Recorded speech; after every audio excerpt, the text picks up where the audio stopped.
I'd like to tell you about the strangest secret in the world. Some years ago, the late Nobel Prize-winning Dr. Albert Schweitzer was being interviewed in London, and a reporter asked him, "Doctor, what's wrong with men today?" And the great doctor was silent a moment, and then he said, "Men simply don't think." It's about this that I want to talk with you. We live today in a golden age. This is an era that man has looked forward to, dreamed of, and worked toward for thousands of years. But since it's here, we pretty well take it for granted. We in America are particularly fortunate to live in the richest land that ever existed on the face of the earth, a land of abundant opportunity for everyone. But do you know what happens? Well, let's take 100 men who start even at the age of 25. Do you have any idea what will happen to those men by the time they're 65? These 100 men who all start even at the age of 25 believe they're going to be successful. If you ask any one of these men if he wanted to be a success, he'd tell you he did. And you'd notice that he was eager toward life, that there was a certain sparkle to his eye, an erectness to his carriage, and life seemed like a pretty interesting adventure to him. But by the time they're 65, 1 will be rich. 4 will be financially independent. 5 will still be working. 54 will be broke. Now think a moment. Out of the 100, only 5 make the grade. Now why do so many fail? What has happened to the sparkle that was there when they were 25? What's become of the dreams, the hopes, the plans? And why is there such a large disparity between what these men intended to do and what they actually accomplished? When we say about 5% achieve success, we have to define success. And here's the best definition I've ever been able to find. Success is the progressive realization of a worthy ideal. If a man is working toward a predetermined goal and knows where he's going, that man is a success. If he's not doing that, he's a failure. Success is the progressive realization of a worthy ideal. Rollo May, the distinguished psychiatrist, wrote a wonderful book called Man's Search for Himself. And in this book he says, the opposite of courage in our society is not cowardice. It is conformity. And there you have the trouble today. It's conformity, people acting like everyone else without knowing why, without knowing where they're going. Now think of it. In America right now, there are over 18 million people 65 years of age and older. And most of them are broke. They're dependent on someone else for life's necessities. Now, we learn to read by the time we're 7. We learn to make a living by the time we're 25. Usually by that time, we're not only making a living, we're supporting a family. And yet by the time we're 65, we haven't learned how to become financially independent in the richest land that has ever been known. Why? We conform. And the trouble is that we're acting like the wrong percentage group, the 95 who don't succeed. Now, why do these people conform? Well, they really don't know. These people believe that their lives are shaped by circumstances, by things that happen to them, by exterior forces. They're outer-directed people. A survey was made one time that covered a lot of men, working men, and these men were asked, "Why do you work? Why do you get up in the morning?" 19 out of 20 had no idea.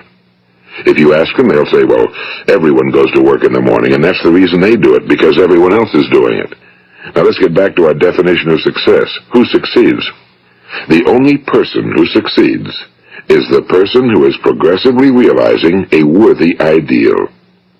He's the person who says, I'm going to become this, and then begins to work toward that goal. I'll tell you who the successful people are. A success is the school teacher who's teaching school because that's what he or she wants to do. The success is the woman who's a wife and mother because she wanted to become a wife and mother and is doing a good job of it. The success is the man who runs the corner gas station because that was his dream. That's what he wanted to do. The success is the successful salesman who wants to become a top-notch salesman and grow and build with his organization. A success is anyone who is doing deliberately a predetermined job because that's what he decided to do deliberately. But only 1 out of 20 does that. That's why today there isn't really any competition unless we make it for ourselves. Instead of competing, all we have to do is create. You know, for 20 years, I looked for the key which would determine what would happen to a human being. Was there a key I wanted to know which would make the future a promise that we could foretell to a large extent? Was there a key that would guarantee a person's becoming successful if he only knew about it and knew how to use it? Well, there is such a key, and I've found it. Have you ever wondered why so many men work so hard and honestly without ever achieving anything in particular, and others don't seem to work hard and yet seem to get everything? They seem to have the magic touch. You've heard them say that about someone. Everything he touches turns to gold. And have you ever noticed that a man who becomes successful tends to continue to become successful? And on the other hand, have you noticed how a man who's a failure tends to continue to fail? Well, it's because of goals. Some of us have goals, some don't. People with goals succeed because they know where they're going. It's that simple. Think of a ship leaving a harbor, and think of it with the complete voyage mapped out and planned. The captain and crew know exactly where it's going and how long it'll take. It has a definite goal. Now, 9,999 times out of 10,000, it will get to where it started out to get. Now let's take another ship, just like the first, only let's not put a crew on it or a captain at the helm. Let's give it no aiming point, no goal, no destination. We just start the engines and let it go. I think you'll agree with me that if it gets out of the harbor at all, it will either sink or wind up on some deserted beach, a derelict. It can't go anyplace because it has no destination and no guidance, and it's the same with a human being. Take the salesman, for example. There's no other person in the world today with the future of a good salesman. Selling is the world's highest paid profession, if we're good at it, and if we know where we're going. Every company needs top-notch salesmen, and they reward those men. The sky's the limit for them. But how many can you find? Someone once said the human race is fixed, not to prevent the strong from winning, but to prevent the weak from losing. The American economy today can be likened to a convoy in time of war. The entire economy is slowed down to protect its weakest link, just as the convoy had to go at the speed that would permit its slowest vessel to remain in formation. That's why it's so easy to make a living today. It takes no particular brains or talent to make a living and support a family today. So we have a plateau of so-called security, if that's what a person's looking for. But we do have to decide how high above this plateau we want to aim. Now let's get back to the strangest secret in the world, the story that I wanted to tell you today. Why do men with goals succeed in life and men without them fail? Well, let me tell you something which, if you really understand it, will alter your life immediately. If you understand completely what I'm going to tell you from this moment on, your life will never be the same again. You will suddenly find that good luck just seems to be attracted to you. The things you want just seem to fall in line, and from now on you won't have the problems, the worries, the gnawing lump of anxiety that perhaps you've experienced before.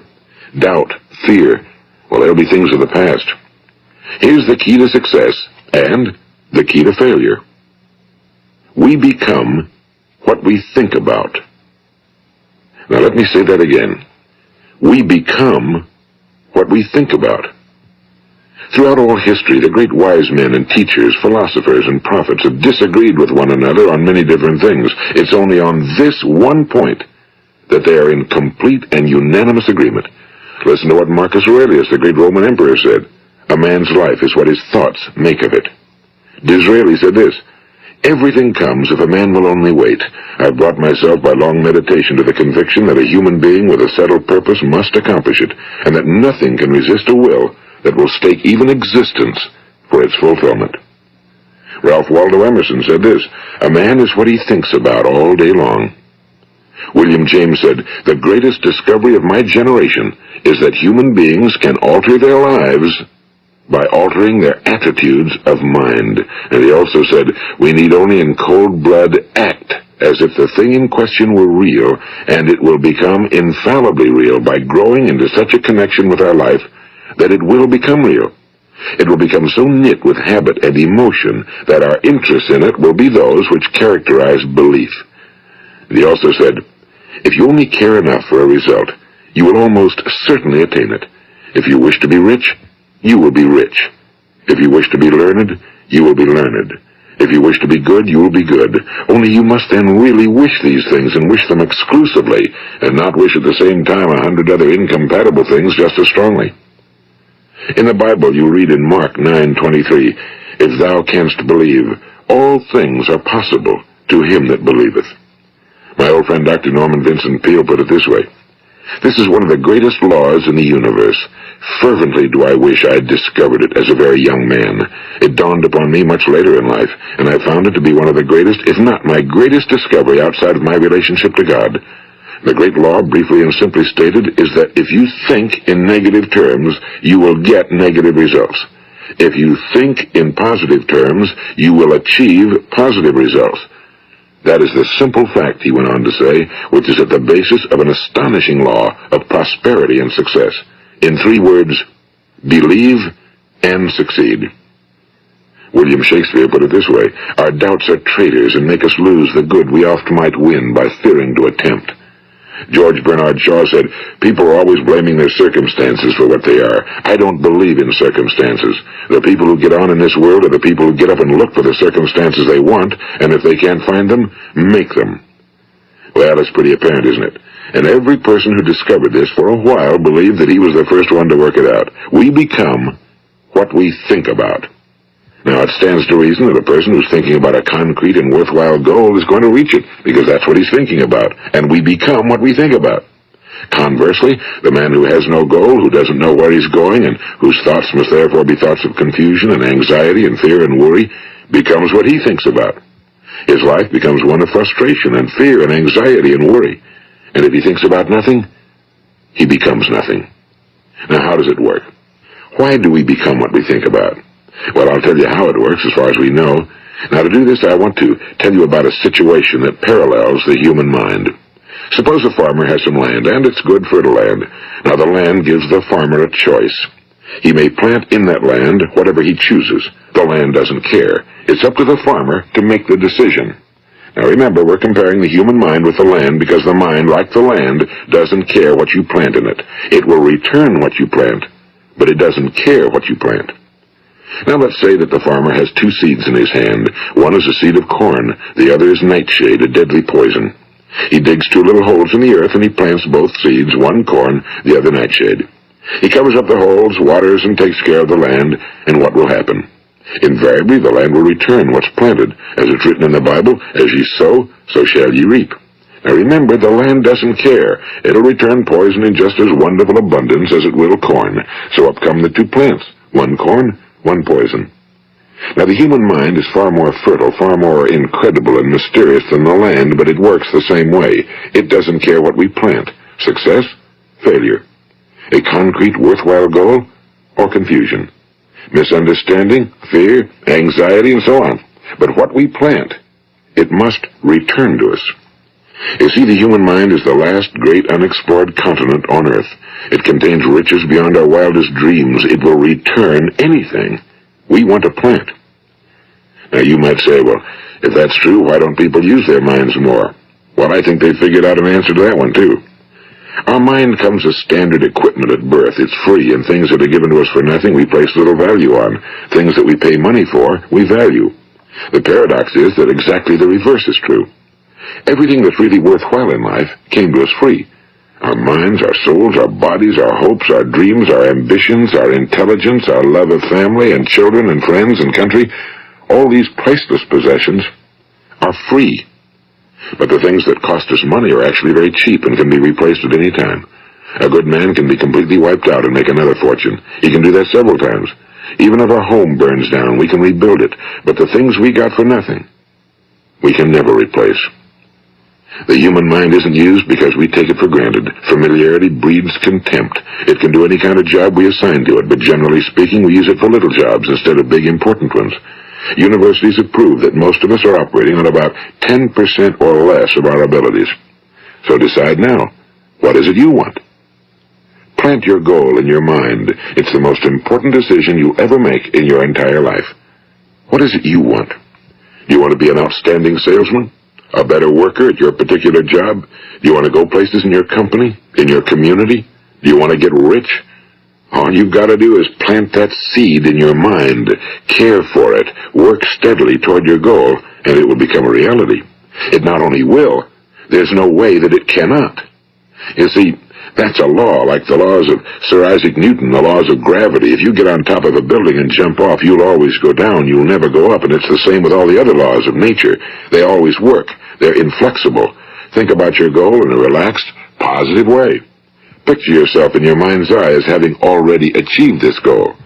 See yourself doing the things you will be doing when you've reached your goal. Ours has been called the phenobarbital age, the age of ulcers and nervous breakdowns and tranquilizers. At a time when medical research has raised us to a new plateau of good health and longevity, far too many of us worry ourselves into an early grave trying to cope with things in our own little personal ways without learning a few great laws that will take care of everything for us. These things we bring on ourselves through our habitual way of thinking. Every one of us is the sum total of his own thoughts. He is where he is because that's exactly where he really wants to be, whether he'll admit that or not. Each of us must live off the fruit of his thoughts in the future, because what you think today and tomorrow, next month and next year, will mold your life and determine your future. You're guided by your mind. I remember one time I was driving through eastern Arizona, and I saw one of those giant earth-moving machines roaring along the road at about 35 miles an hour with what looked like 30 tons of dirt in it. A tremendous, incredible machine, and there was a little man perched way up on top with the wheel in his hands guiding it. And as I drove along, I was struck by the similarity of that machine to the human mind. Just suppose you're sitting at the controls of such a vast source of energy. Are you going to sit back and fold your arms and let it run itself into a ditch? Or are you going to keep both hands firmly on the wheel and control and direct this power to a specific, worthwhile purpose? It's up to you. You're in the driver's seat. You see, the very law that gives us success is a two-edged sword. We must control our thinking. The same rule that can lead a man to a life of success, wealth, happiness, and all the things he ever dreamed of for himself and his family. That very same law can lead him into the gutter. It's all in how he uses it, for good or for bad. This is the strangest secret in the world. Now, why do I say it's strange, and why do I call it a secret? Actually, it isn't a secret at all. It was first promulgated by some of the earliest wise men, and it appears again and again throughout the Bible, but very few people have learned it, understand it. That's why it's strange, and why for some equally strange reason it virtually remains a secret. I believe that you could go out and walk down the main street of your town and ask one man after another what the secret of success is, and you probably wouldn't run into one man in a month who could tell you. Now, this information is enormously valuable to us if we really understand it and apply it. It's valuable to us not only for our own lives, but the lives of those around us, our families, employees, associates, and friends. Life should be an exciting adventure. It should never be a bore. A man should live fully, be alive. He should be glad to get out of bed in the morning. He should be doing a job he likes to do because he does it well. One time I heard Grove Patterson, the great late editor-in-chief of the Toledo Daily Blade, make a speech, and as he concluded his speech, he said something I've never forgotten. He said, "My years in the newspaper business have convinced me of several things. Among them, that people are basically good, and that we came from someplace, and we're going someplace. So we should make our time here an exciting adventure. The architect of the universe didn't build a stairway leading nowhere." And the greatest teacher of all, the carpenter from the plains of Galilee, gave us the secret time and time again. As ye believe, so shall it be done unto you. I've explained the strangest secret in the world and how it works. Now, on this side, I want to explain how you can prove to yourself the enormous returns possible in your own life by putting this secret to a practical test. I want you to make a test that will last 30 days. It isn't going to be easy, but if you'll give it a good try, it will completely change your life for the better. Now, back in the 17th century, Sir Isaac Newton, the English mathematician and natural philosopher, gave us some natural laws of physics which apply as much to human beings as they do to the movement of bodies in the universe. And one of these laws is that for every action, there is an equal and opposite reaction. Simply stated, as it applies to you and me, it means we can achieve nothing without paying the price. The results of your 30-day experiment will be in direct proportion to the effort you put forth. To be a doctor, you must pay the price of long years of difficult study. To be successful in selling, and remember that each of us succeeds to the extent of his ability to sell. Selling our families on our ideas, selling education in schools, selling our children on the advantages of living the good and honest life, selling our associates and employees on the importance of being exceptional people. To, of course, the profession of selling itself. But to be successful in selling our way to the good life, we must be willing to pay the price. Now, what is that price? Well, it's many things. First, it's understanding emotionally, as well as intellectually, that we literally become what we think about, that we must control our thoughts if we're to control our lives. It's understanding fully that as ye sow, so shall ye reap. Second, it's cutting away all fetters from the mind and permitting it to soar as it was divinely designed to do. It's the realization that your limitations are self-imposed and that the opportunities for you today are enormous beyond belief. It's rising above narrow-minded pettiness and prejudice. And third, it's using all your courage to force yourself to think positively on your own problem, to set a definite and clearly defined goal for yourself, to let your marvelous mind think about your goal from all possible angles, to let your imagination speculate freely upon many different possible solutions, to refuse to believe that there are any circumstances sufficiently strong to defeat you in the accomplishment of your purpose, to act promptly and decisively when your course is clear, and to keep constantly aware of the fact that you are at this moment standing in the middle of your own acres of diamonds, as Russell Conwell used to point out. And fourth, save at least 10% of every dollar you earn. It's also remembering that no matter what your present job, it has enormous possibilities if you're willing to pay the price. Now let's just go over the important points in the price each of us must pay to achieve the wonderful life that can be ours. It is, of course, worth any price. 1. You will become what you think about. 2. Remember the word imagination and let your mind begin to soar. 3. Courage. Concentrate on your goal every day. 4. Save 10% of what you earn. And 5. Action. Ideas are worthless unless we act on them. Now, I'll try to outline the 30-day test I want you to make. Keep in mind that you have nothing to lose by making this test and everything you could possibly want to gain. There are two things that may be said of everyone. Each of us wants something, and each of us is afraid of something.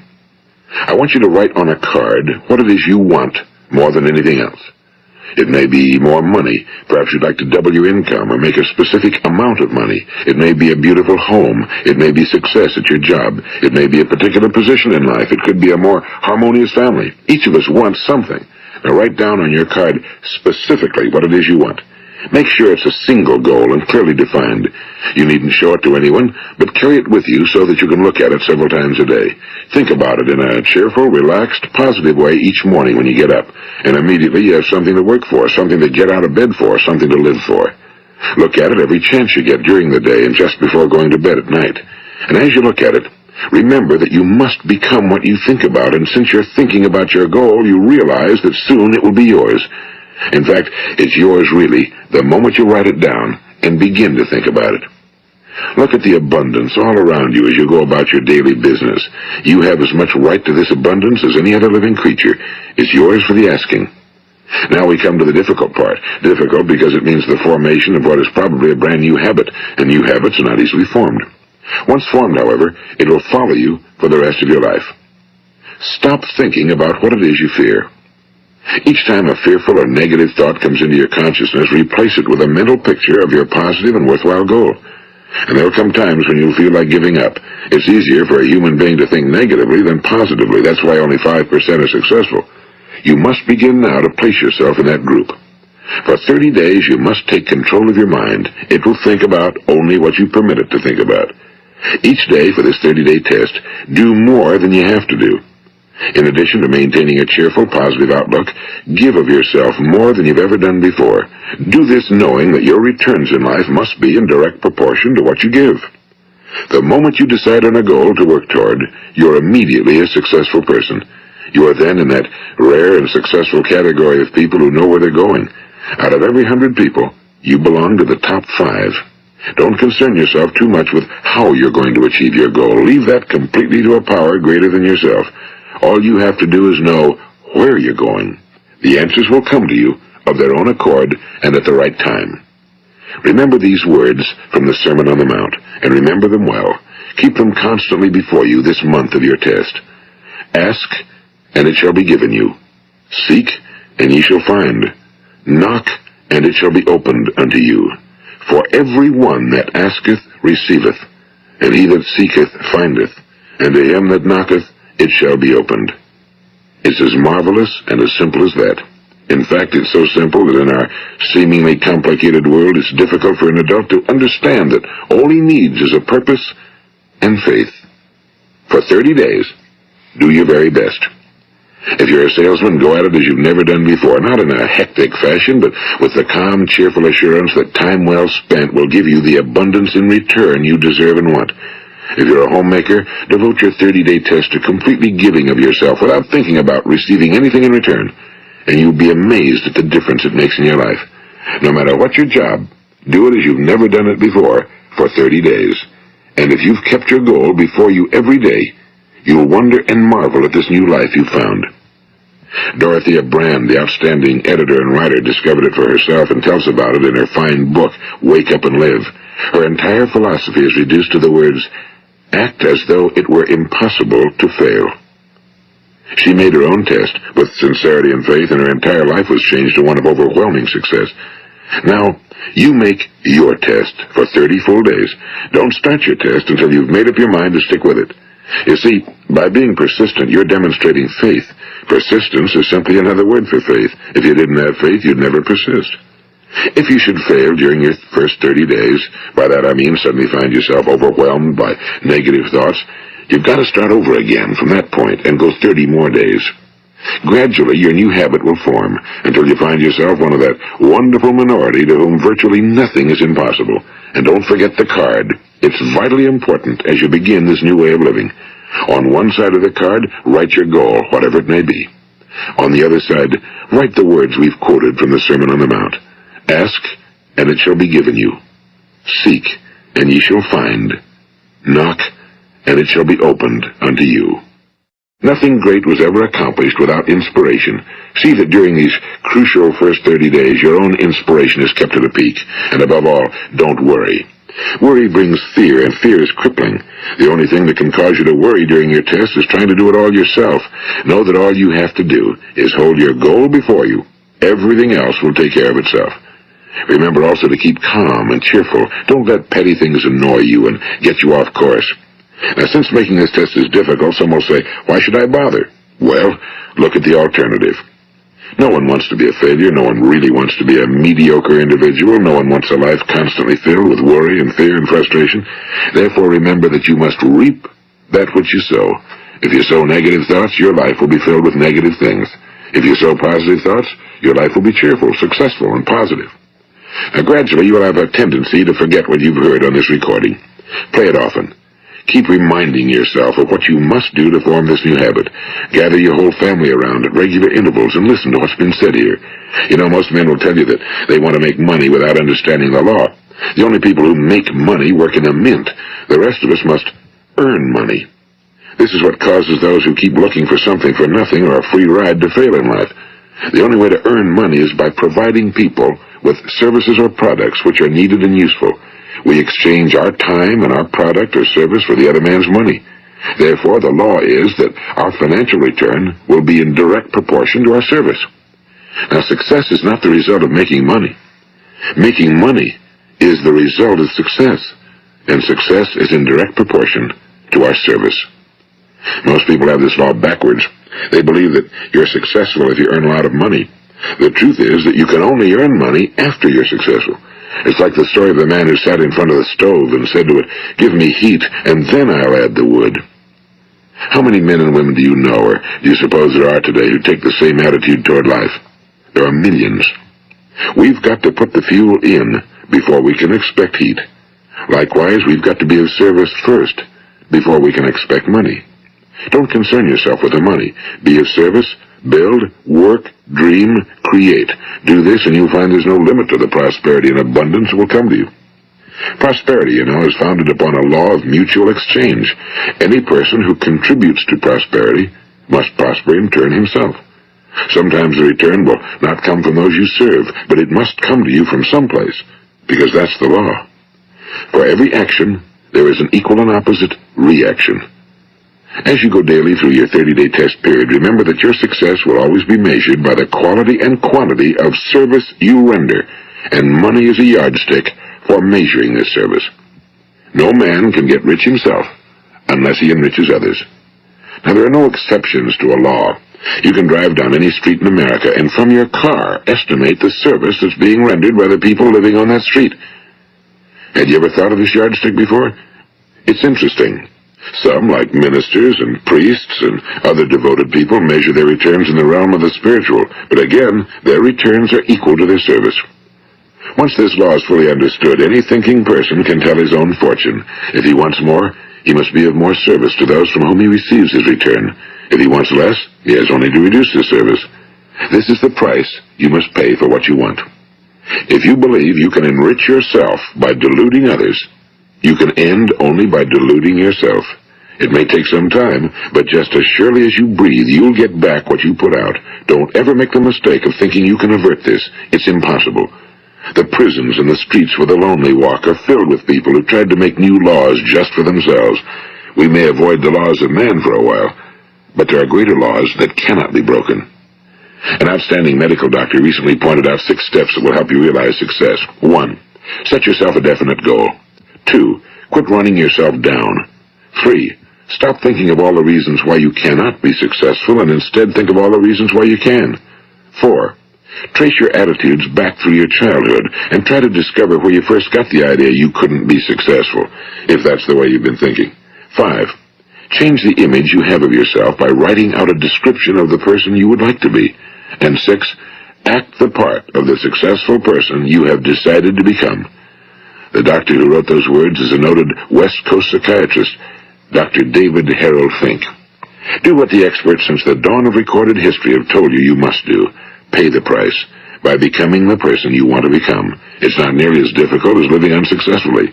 Make your 30-day test, then repeat it again, and each time it will become more a part of you until you'll wonder how you could ever have lived any other way. Live this new way and the floodgates of abundance will open and pour over you more riches than you may have dreamed existed. Money? Yes, lots of it. But what's more important, you'll have peace. You'll be in that wonderful minority who lead calm, cheerful, successful lives. Start today. You have nothing to lose, but you have a whole life to win. This is Earl Nightingale, and thank you.